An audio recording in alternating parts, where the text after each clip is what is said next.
Those of you who have been here more than a month or two may recall days of yore when I preached over there with papers and microphone there and all that.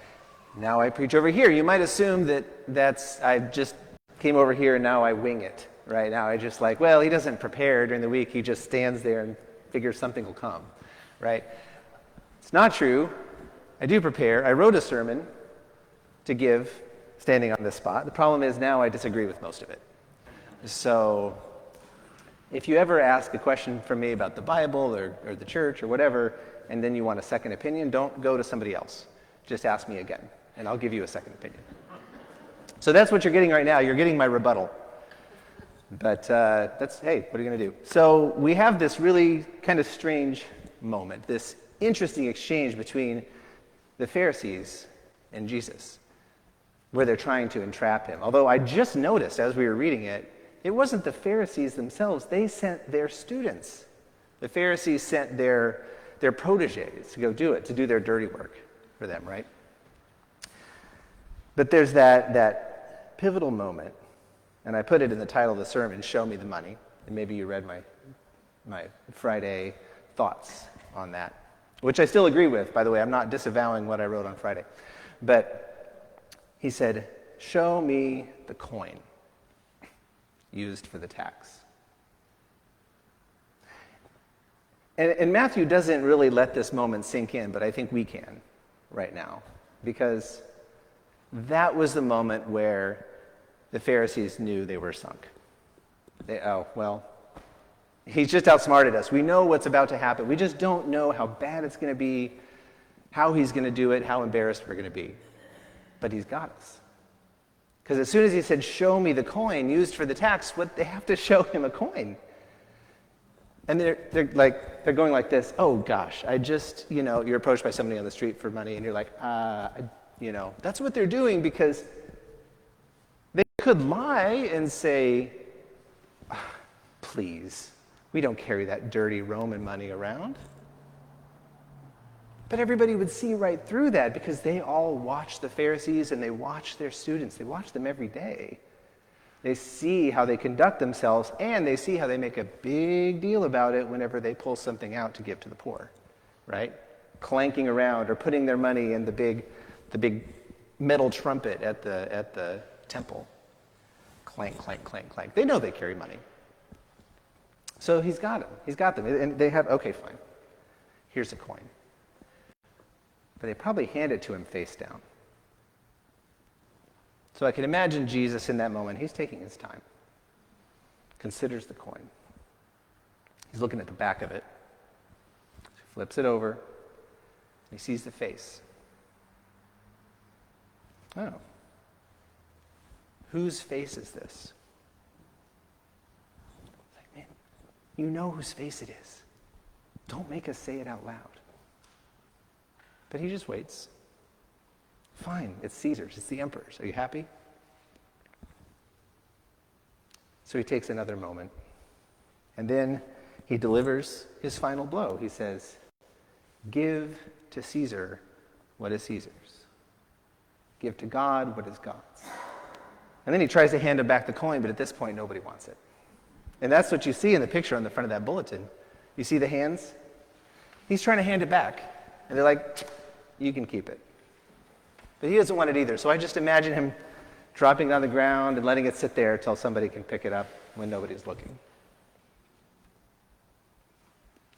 Why is this such... I'm painting this like this big dramatic moment, like Jesus got him, right? But why is this such a big deal? It sounds kind of obvious, doesn't it? Give to Caesar what is Caesar's, give to God what is God's, give to your landlord what is your landlord's, give to your car payment what is your car payment.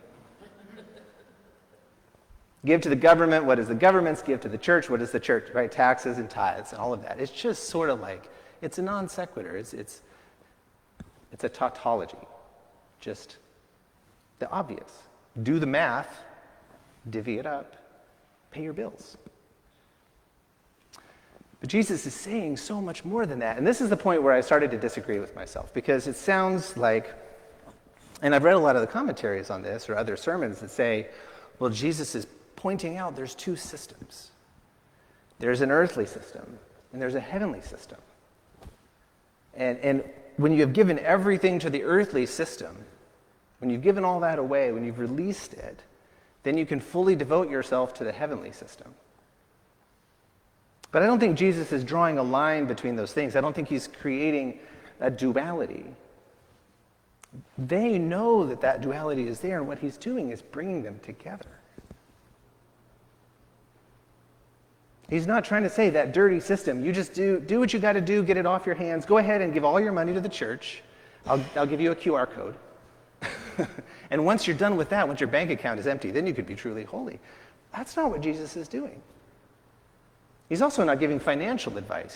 Jesus is not Dave Ramsey trying to tell you how to put everything in envelopes either. He's not even dishonoring Caesar, in my opinion. He's saying there is a place for this. Yes, this is how we buy our food. This is how we pay our rent. This is how we function on this temporal plane. And there's nothing wrong with it, unless you have trouble seeing beyond it. It's not a duality. It's not a binary where we have this over here and we have this over there. We have secular, we have sacred. We tend to operate in that quite a bit. I think instead he's setting up layers of reality. And they flow together, but they are still distinct. We have a temporal and earthly layer to our reality. But we also have a transcendent layer. And we are both. We live in both. We are defined by both. But sometimes we get stuck, right? I mean, the people who were the Pharisees, the people in Jesus' day, if they wanted to see Caesar's face, they could see it any time, right? They pull out that denarius. There he is. And if you want to see George Washington's face, no problem. If we wanted to see Alexander Hamilton or Ben Franklin or any of those faces, that's pretty easy. If that's the face you seek, no problem. But then it's 2 Andrew Jacksons or 10 Ben Franklins or 50 Ben Franklins, and if you really seek that, you could probably get there. You can probably find it.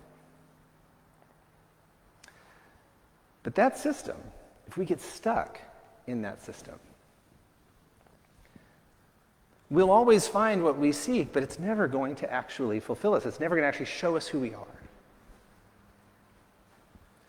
Because the system is defined by ubiquity. It's defined by accessibility. It wants you to believe that you can have it all.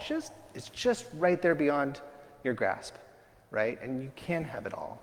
But there's no relationship in it. There's no joy. There's no dance. There's no mystery.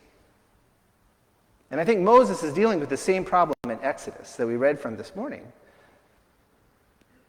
And I'll back up really quick to just remind us what happened last week that we read in Exodus, where Moses and God had this really bizarre exchange about how God was going to just wipe them all out and start again with Moses, but Moses says, maybe don't, and let's keep most of them alive and let's stay the course.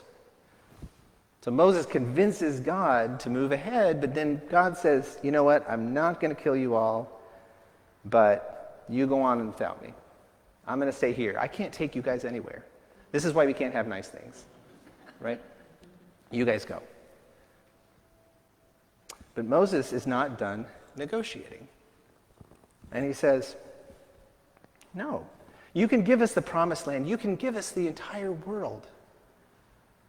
But if you are not with us, then it's meaningless. Moses saw through the reward to the relationship. And so if he was going to invest everything in this relationship, like he was doing in this moment, he wasn't going to leave anything on the table. He had to go for broke. So he went for it and he said, God, show me your glory. This is the ultimate request of God, except it's badly translated. Show me your glory. That's a weak translation. The Hebrew says, God, show me your face. He didn't want to leave anything behind. And God was not upset to be asked this question, but God wanted to show Moses everything that he could see without being killed. He said, I show you my face, you're going to die. I'll show you everything short of that. Because what we have here now? We have a relationship. You're going to seek my face. You're never quite going to see it. But that's the dance. As soon as we see fully the face of God, well, there it is. You can't seek it anymore. And God knows this. And I think that's what Jesus is dealing with too in this conversation. You have everything right out in front of you. And you're imagining that if you just had 10% more of it, then life is grand. But God is calling you into not something different, not something separate, but something beyond. To recognize there is this plane in which we live our lives. And it is good. God created it to be good. Let's not miss that. But let's see through it. Let's recognize the faces that are being presented with us in our everyday lives and in our systems in which we function. But there is a face beyond that, and God says, seek my face. Live your lives, pay your bills, do your thing. Seek my face. Amen.